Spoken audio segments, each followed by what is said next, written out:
இந்த சப்த கன்னிகள் வந்து இயற்கையாகவே உருவானது. இங்கே சப்த கன்னிகள் இருக்காங்க. பக்கத்துலேயே வந்து நவக்கன்னிகள் இருக்காங்க. 9 பேர் நவக்கன்னிகள், 7 சப்த கன்னிகள். இங்கே ராஜராஜேஸ்வரி இருக்காங்க.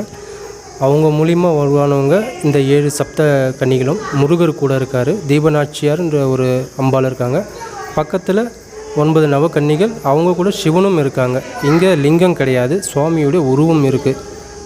அதே மாதிரி இயற்கையாகவே இந்த சப்த ரிஷிகளால் உருவாக்கப்பட்ட 7 சுனைகள் இருக்குது. இங்கே 7 சுனையிலையும் நீராடி அந்த அம்பாவை வழிபட்டு முருகரை வழிபட்டதாக சொல்லுவாங்க. இங்கே சோமவாரம் விசேஷம். இங்கே கல்யாணம் ஆகாதவங்க, குழந்தை இல்லாதவங்க, எந்த குலதெய்வம் தெரியாதவங்க, அவங்க இந்த அம்பாவை வந்து வழிபட்டு போனாலே சந்தோஷம், மகிழ்ச்சி உண்டாகும். இந்த சப்தகன்னிகள் மார்களுடைய கோயிலோட ஒரு சிறப்பம்சம் அப்படின்னா இங்கே வழிபடுகின்ற நாக பூஜை.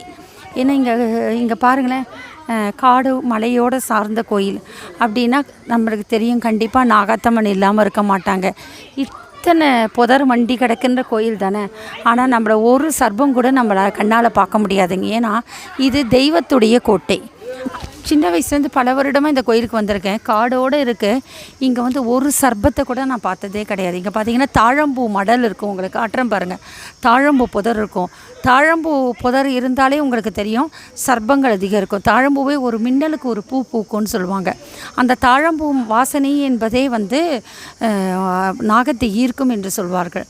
அம்பாலே வீட்டுக்குள்ளே வந்தாங்க அப்படின்னா அந்த செண்பகம் தாழம்பூ வாசனை நமக்கு வரும் அப்படின்றது ஒரு ஐதீகம் இருக்குது. நம்ம வீட்டில் அம்மா நடமாட்டம் இருக்குன்னா தாழம்பூ செம்பக வாசம் இருக்கும்.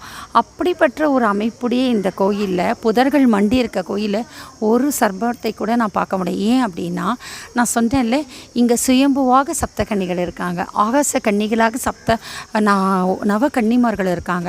அப்போ அவங்களோட சப்த ரிஷிகளால் உருவாக்கப்பட்ட இந்த இடம் அப்படின்றதுனால இங்கே சர்ப்பங்கள் கூட வந்து அருவ ரூபத்தில் தான் இருக்குமே தவிர மனிதர்கள் கண்ணுக்கு கிடைக்காது, மனிதர்களாலும் தீண்டப்பட மாட்டாது. 5 மணிக்கு மேலே தான் அவங்களுடைய நடமாட்டமே வெளில வர ஆரம்பிக்கும். அது வரைக்கும் அவர்கள் சத்தியத்திற்கு கட்டுப்பட்டு நம்மளுடைய மனிதர்களுடைய வழிபாட்டிற்காக அவர்கள் இருப்பார்களே தவிர அதற்கப்புறம் தான் அவர்களுடைய நடமாட்டம் வரும். அதுவும் நம்ம ஆடி மாதம் 2வது வாரம் திங்கக்கிழமை வந்திருக்கும். இங்கே சப்தக்கன்னிகள் வழிபாட்டிலே திங்கக்கிழமை தான் உயர்ந்த நாளாக சொல்லப்படுகின்றது. திங்கள் நல்லாளில் பார்த்திங்கன்னா இங்கே நாக பூஜை நடைபெறுது பாருங்கள். நாகத்தம்மன் இங்கே இருக்காங்க. யாராருக்கெல்லாம் நாகதோஷம் நீங்க வேண்டும் என்று நினைக்கிறீர்களோ, நாகதோஷத்தால் காலதாமதமாக இருக்கின்ற திருமணம், குழந்தை இல்லாமல் இருக்கின்ற விஷயங்கள் எல்லாமே இங்கே வந்து நீங்கும் என்று சொல்லப்படுகின்றது. ஏன்னா இங்கே சப்தகன்னிகள் சுயம்புவாக இருக்காங்கல்ல, அவர்கள் நடமாடுகின்ற ஒரு ஸ்தலமாக இருக்கின்றது. இங்கே வந்து நீங்கள் நாக பூஜை பண்ணலாம். இந்த கோயிலை பொறுத்த வரைக்கும் செவ்வாய் வெள்ளிக்கிழமை தான் வந்து நாக பூஜை பண்ணணும்னு கிடையாது. எல்லா நாளுமே இங்கே நம்ம பூஜை பண்ணலாம். இதற்கு என்ற விதிவிலக்கே கிடையாது. திங்கக்கிழமை இவங்களுக்கு உயர்ந்த நாளாக சொல்லப்படுகின்றது. மற்றபடி எல்லா நாளுமே இங்கே வந்து பூஜை பண்ணலாம். ஏன்னா தெய்வத்தினுடைய அதீத சக்தியும் ஆற்றல் இருக்கின்ற அமைப்பு தாங்க இந்த கோயில். நீங்கள் வந்து பார்த்தீங்கன்னா தெரியும், இங்கே எல்லா இடத்தையும் இப்போ தான் வந்து இங்கே வந்து மாடங்கள்லாம் கட்டியிருக்காங்க.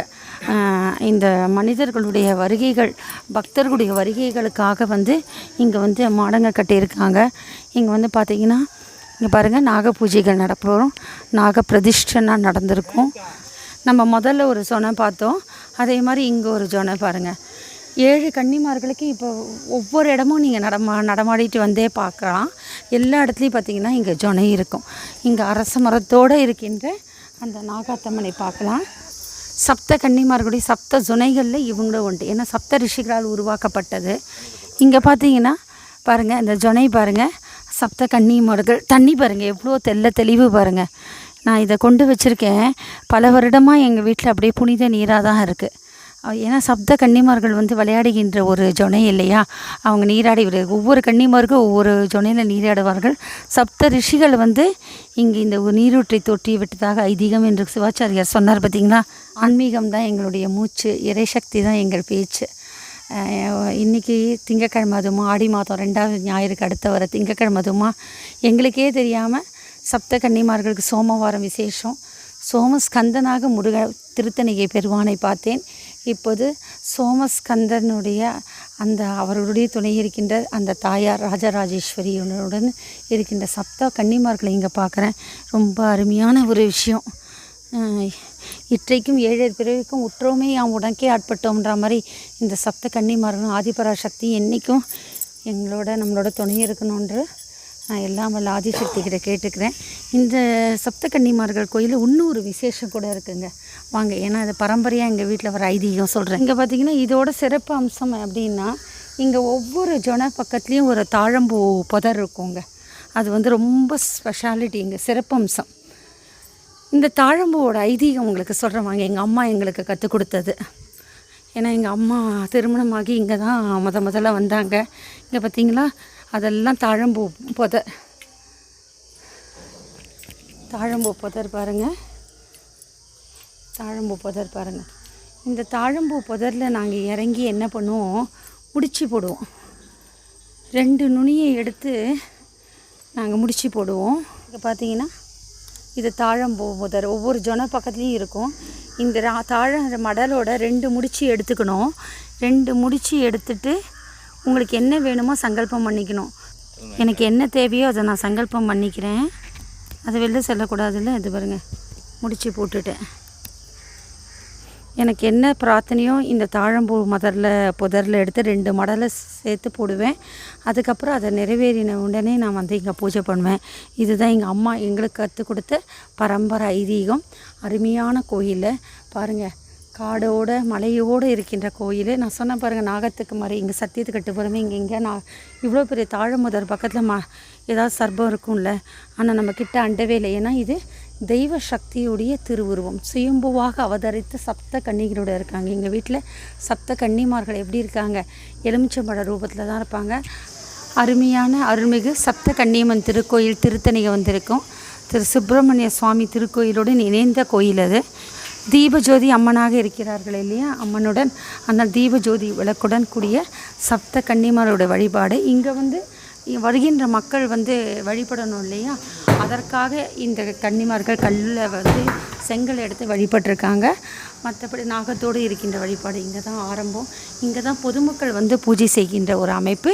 உள்ளே பார்த்திங்கன்னா திருவிக்கிரகம் சுயம்புவாக இருக்கின்ற அந்த ஒரே கல்லிலே அவர்கள் வந்திருக்கின்ற அந்த அமைப்பினை நம்ம காண முடிகிறது. சோமவாரத்தில் திங்கக்கிழமையில் சப்த கன்னிகள் உகந்த தினத்தில் ஆடி மாதத்தில் 2வது திங்கக்கிழமை நம்ம இங்கே வந்திருக்கோம். ரொம்ப அருமையான பெருமை பெற்ற ஒரு உலகத்திலேயே புகழ்பெற்ற சுயம்புவாக வந்திருக்கின்ற சப்த கன்னிமார்கள், ஆகாச நவ கன்னிமார்கள், ராஜராஜேஸ்வரி, ஈசன் உருவத்துடன் காட்சியளிக்கின்ற ஸ்தலமாக இருக்கின்ற இந்த அழகிய மலையின் சார்ந்த இடத்தோடு காடோடு இருக்கின்ற நாகாத்தம்மனோடு தொடர்புடைய அழகிய கோயிலுக்கு வந்திருக்கணும். பக்தியுடன் வருவோம். பல வகையான பிரார்த்தனைகளெல்லாம் நிறைவேற்றி தருபவர்கள் சக்தவ கன்னிமார்கள். அவர்கள் அருளும் ஆசையோடு என்றும் நிறைந்திருக்க வேண்டும் என்று சொல்லிக்கொண்டு உங்களிடமிருந்து பக்தியுடன் விடைபெறுவது ஆன்மீக சொற்பொழிவாளர் கர்ம வினைப்பலன் ஜோதிடர் முனைவர் லக்ஷ்மி ரவிச்சந்திரன். ஓம் சக்தி தாயே கருமாரி சமயபுர தாயே மகமாய். ஓம் சக்தி ஜெய் வராகி.